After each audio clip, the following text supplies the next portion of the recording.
Hi everyone, Ravi this side. Welcome to EnggAdda. Today in this video, we are going to discuss about the Singleton design pattern.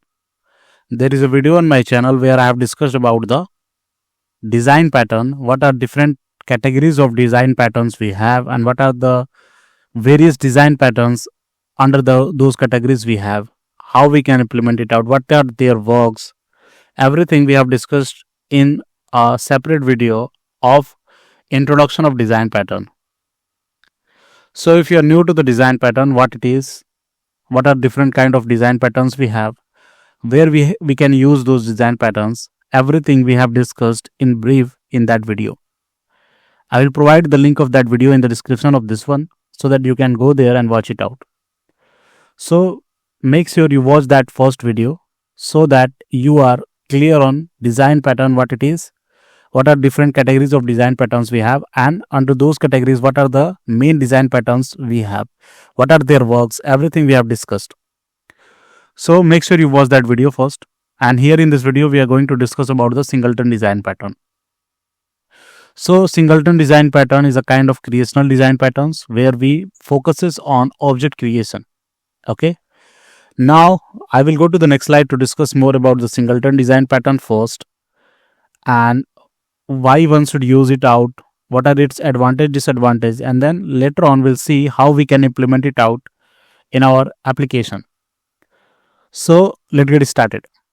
So here what we are going to cover in this video, we are going to cover the Singleton design pattern implementation, and there are three different implementation of Singleton design pattern: lazy, eager, and thread safety. Okay, everything we are going to cover here. Why one should use Singleton design pattern, where to apply the Singleton design pattern in projects, advantages and disadvantages. So these are the topics that we are going to cover in this video. I will go to the next slide and see the implementation part we are going to do later on in this video by creating the application. Okay, so here we are going to go to this why one should use the Singleton design pattern. So let me try to go there. So before going there, what is Singleton design patterns? So I will explain you this scenario and you will get the understanding of Singleton design pattern. Okay, so imagine you are in a large organization and there is a single HR department responsible for all employee related processes. As we have in our offices, we have a HR department where we go and discuss our issues. Okay, so imagine you are in a large organization and there is a single HR department responsible for all employee related processes. Creating multiple HR departments for the same organization would lead to inefficiencies and conflict. Similarly, the Singleton pattern ensures that only one instance of a class exists in the application. So this is a analogy.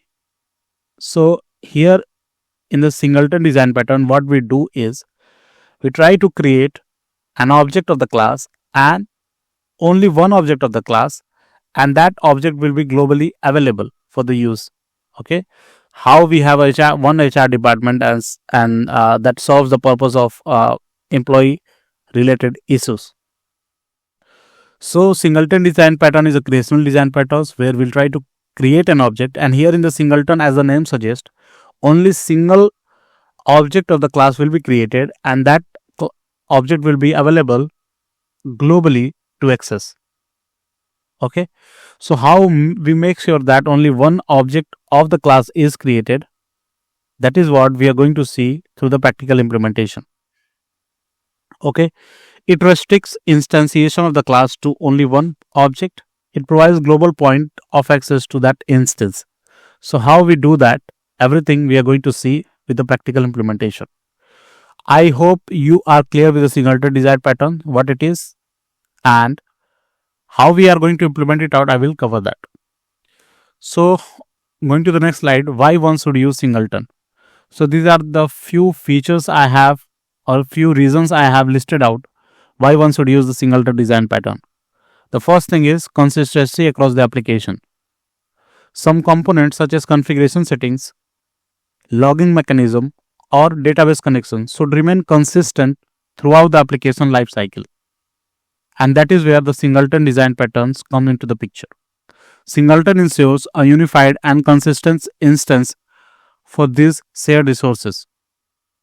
Coming to the next point, resource efficiency. Creating multiple objects of the same type can consume unnecessary memory and processing power. Singleton reduces the resource overhead by maintaining only one instance.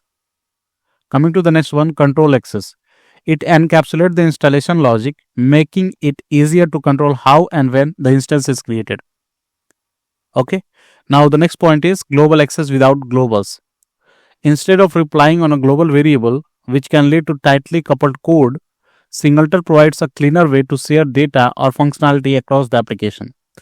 So these are the key features why one should use the Singleton. Now where we can apply the Singleton in our projects. So for configuration management, centralized handling of application configuration, caching, logging services, database connection, and external API clients.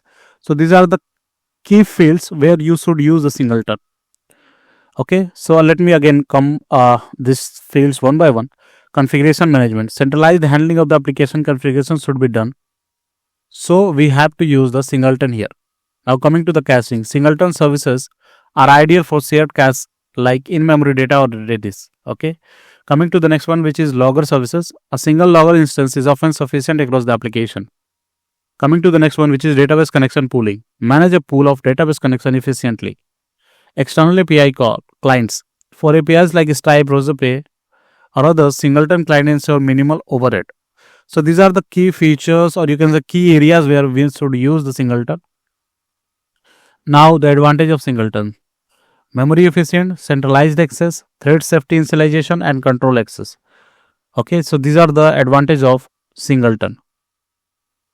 Okay, now go to the next slide to discuss disadvantage of Singleton. The first one is hidden dependency. Global access can lead to a tightly coupled code. So there is a hidden dependency when we say creating only one object and it is globally available. It makes code a little bit tightly coupled. Okay, hard to test. Mocking or replacing Singleton in your test can be challenging. So when you are going to write the test cases, it can be challenging to mock or replace the singletons. Concurrency issues. If not designed carefully, like outside of Spring provide that concurrency. So if not designed carefully, Singleton might face synchronization problem. We'll see how we can use the how we can make it thread safe. Everything we are going to see.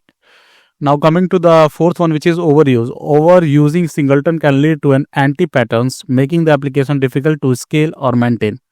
So these are the key disadvantages of Singleton. Now this was about the introduction of Singleton. What we are going to do is I will go to the IntelliJ and try to create one application here and then see how we can implement the Singleton.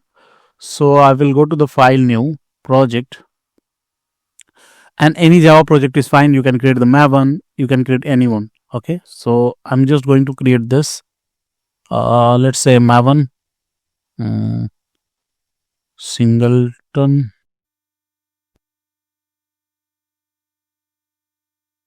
design pattern. Okay,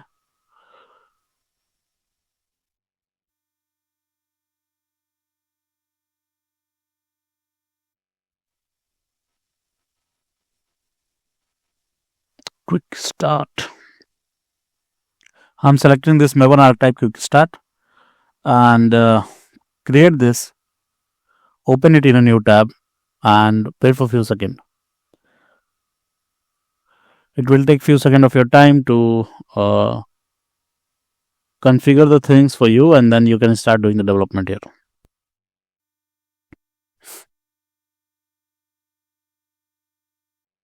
Let me close this one.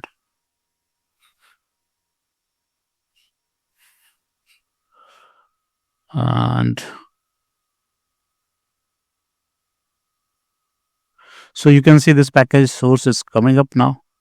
Go to the source main and here we have the application. Okay, now I'm going to create one package here. Let's say Singleton. Okay, and inside that I will try to create one class singleton test, and we'll see how we can create a singleton design pattern here. Okay, so singleton test. Now before going to design the singleton design pattern, I will show you the scenario where we can how we can create the object, and if it is same or not, if it is a single object being created or not. So those things I'm going to show you first, and then we'll try to move to the singleton design pattern. So here, let's say we have created this class. We have a public static void main method, and let's say I'm going to create the we have, let's say, let me try to move this from here, create one test class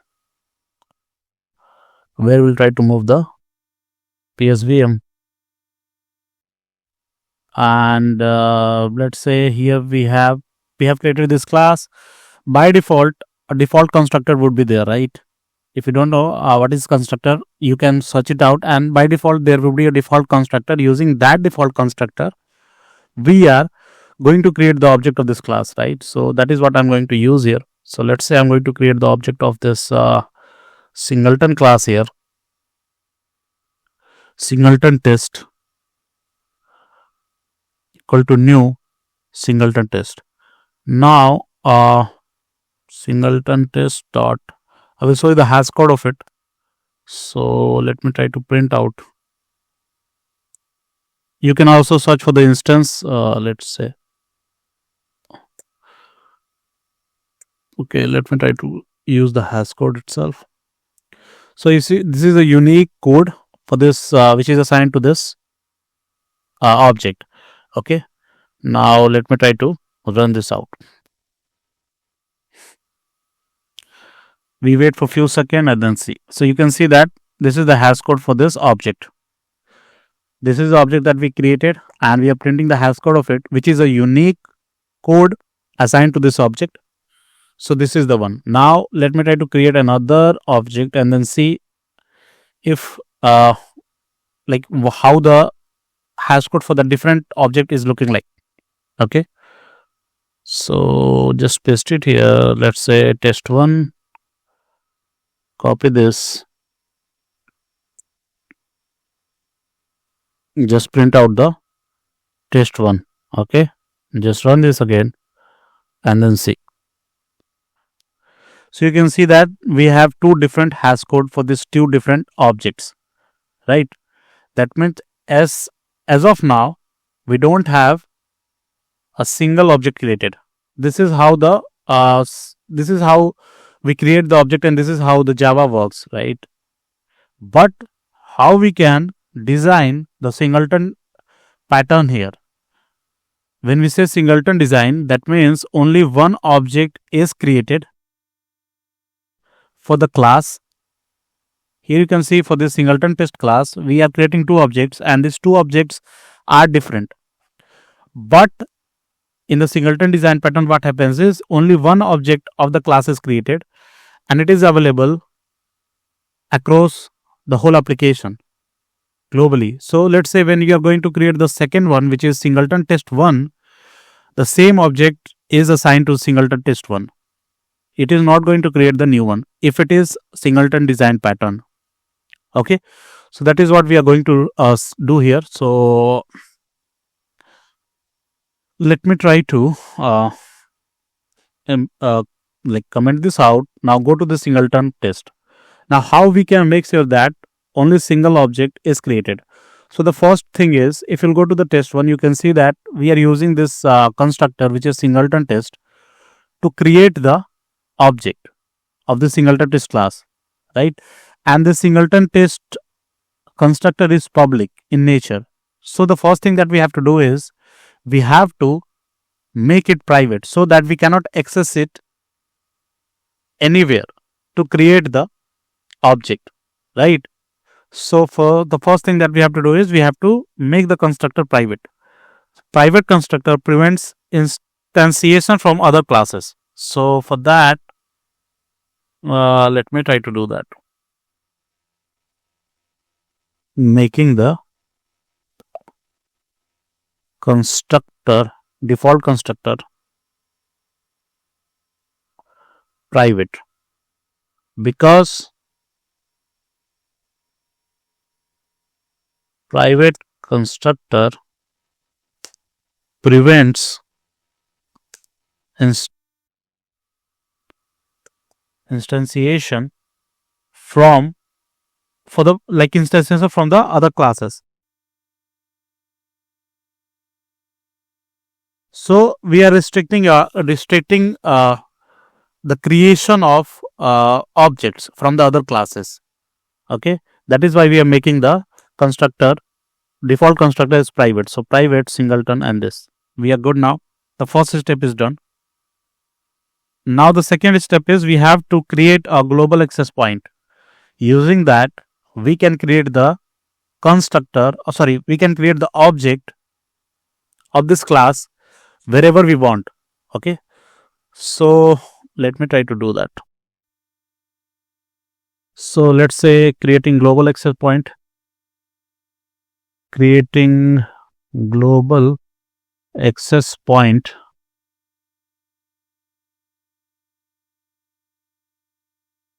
Okay, so I'm going to create one method here. So let's say public. So when it is global, that means it should be public, right? So public, and it should not be called with the help of object, because we are restricting the creation of object in the different classes. So it should be static. Okay, so that we can access it out without the object of the class. Now the class, its return type would be singleton test. Okay, now let's say get instance. Okay, now we are good. Now here we have to return the singleton object. Okay, so how we can do that? So let me try to create one reference here, a variable here in the class. Okay, so how we can create it? Let's say it is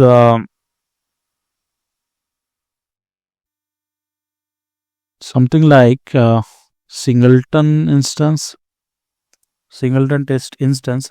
And what should be its modifier?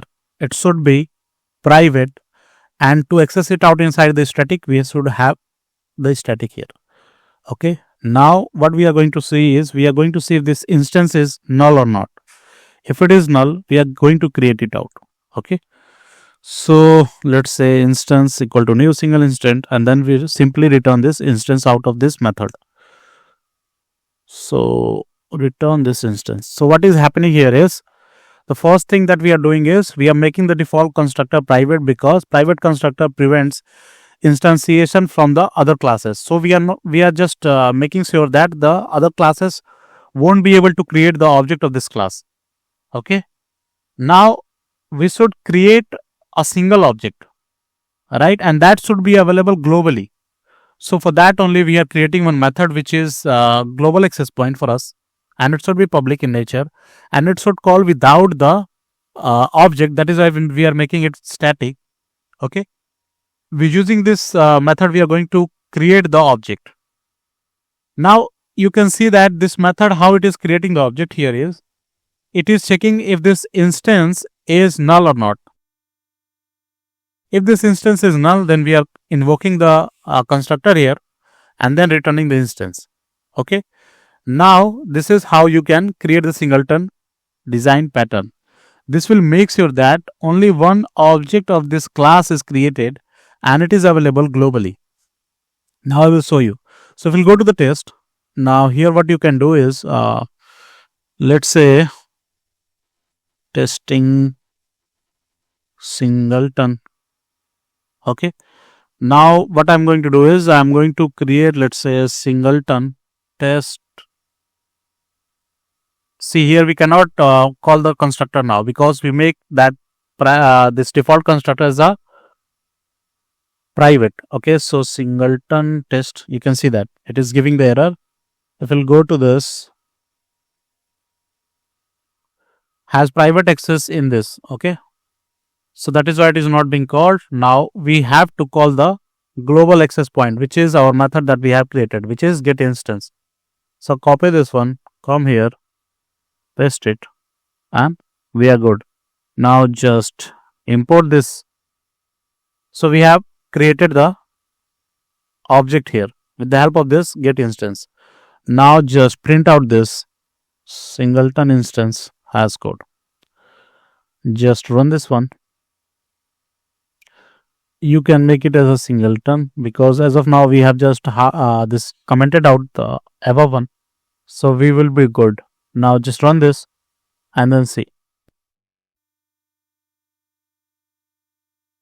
So you can see one hash code is printed here. Now what I will do, I will repeat the same thing again. We'll create a different object. Let's say it is a singleton test1. We are using the get instance one. Now we are going to print out the hash code for the second one as well. So it is singleton test1. Just run this. And you can see the same hash code is printing up. That means only single object is created. And we are accessing that singleton object inside the other class. Okay. So it is globally available and only single object is created. If you are going to create the multiple instance of the singleton test, the same object is created.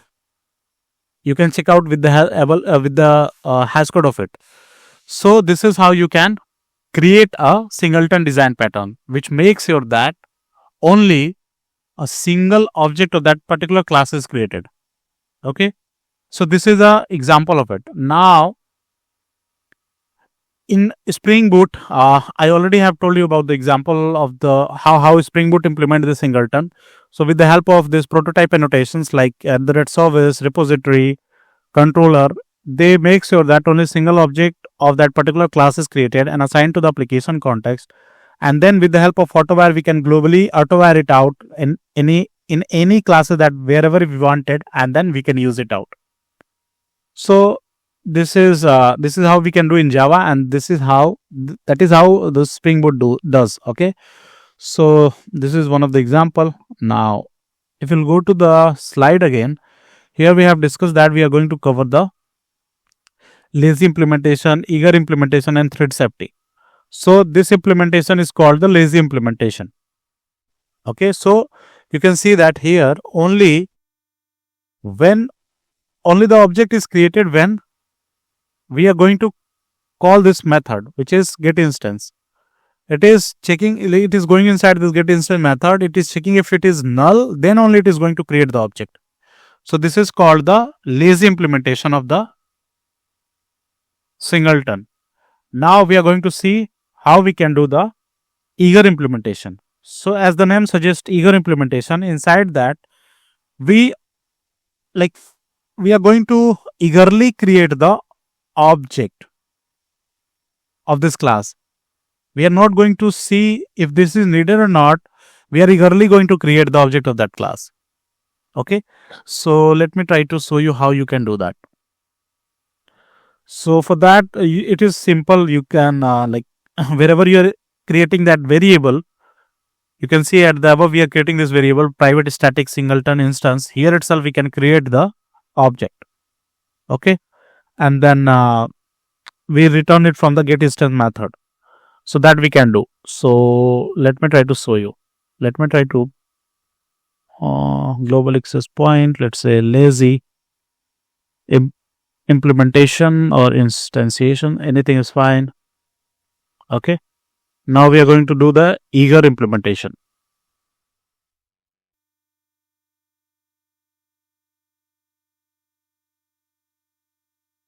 So here what we are doing is let's say the method is get instance eager.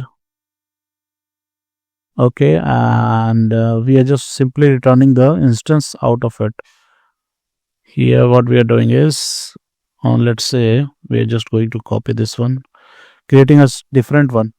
I'm just showing you the example. You can comment it out this piece of code and then you can use it. So let's say eager and equal to new singleton test. Just copy this one and paste it here. So what we are doing is we are just creating these two different approaches at the same code. So don't confuse. Okay, you can comment it out, this piece of code, and then you can try it out, but I'm just creating a separate one. So I'm creating a separate variable and creating a separate method, okay, for the eager and the lazy, so that you can get the idea of both of them. Okay, so I'm just going to call this one in the test. Here I'm just going to comment this piece of code, and let's say singleton test get instance. I'm not going to call, I'm going to call the get instance eager. Okay, and similarly singleton test singleton 3, and we are going to use the get instance eager. Okay, just going to print out the hash code for both of them. So singleton 3 2.hash code, and similarly, why it is not coming? It should be hash code. Similarly, just print out for the singleton 3 as well. Sorry, singleton test 3. So just let me try to run this and you will see. So here you can see that we are still getting the same hash code for two different objects. Okay, so this is how you can implement the eager, or you can do a eager initialization of the singleton class, or you can do the lazy initialization of the singleton class object. Okay, so this is how you can do that. Now coming to the thread safety. So let's say this piece of code, you can see here what we are doing is we are trying to create checking out the instance is null or not, and then we are creating the instance. Once it is checked that if it is not null, we are just returning it out. If it is null, we are creating a new instance. But what if the two different threads are going to access these methods at the same time? So they will create two different instances, right? Let's say we have T1 and T2 threads. They are accessing this method at the same time. Then they will create the two different instances, because we don't have any restriction over this.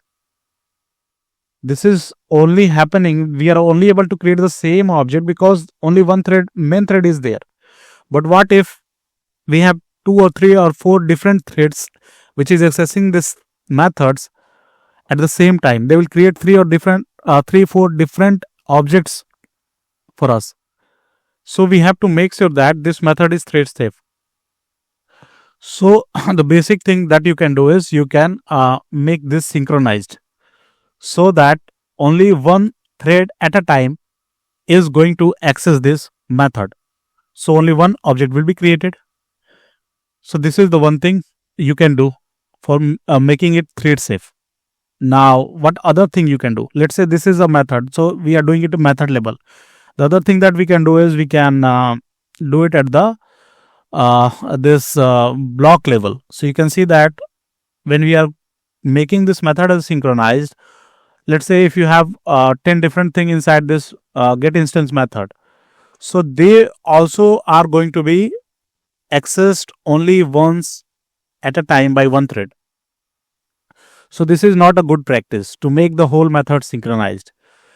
Wherever like you have only one line, let's say this is the line which is creating the object, then we have to make sure that only that line is being synchronized. So there comes the picture of block synchronization. So you can do that. So how you will do it, I will show you. So this is one method. Okay, and the other would be let me try to remove this one. And here what you can do is you can create a synchronized block. So how you can create that synchronized block? You can use this synchronized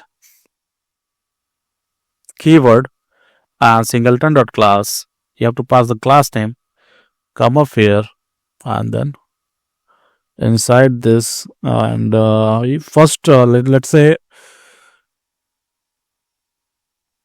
so first thing is when when we are going inside the synchronized block, we are just checking that if the instance is null, then only we are going inside this synchronized block. Okay, so here let me show you. So one method is to create this whole method synchronized so that it will be thread safe. The other is there would be 10 different lines of code inside this method which should not be blocked by a single thread. So that is why we are coming with the scenario of synchronized block, and that is what we are implementing here. So how we can implement it out? This is the way we can use this synchronized keyword and then put this piece of code inside the synchronized block. Okay, now before going to the synchronized block, what we are doing is we are checking if the instance is null or not. If it is not null, then we'll return it out. If it is null, then we are going to the synchronized block. As simple as that. So this is how you can make your object creation as a thread safe as well.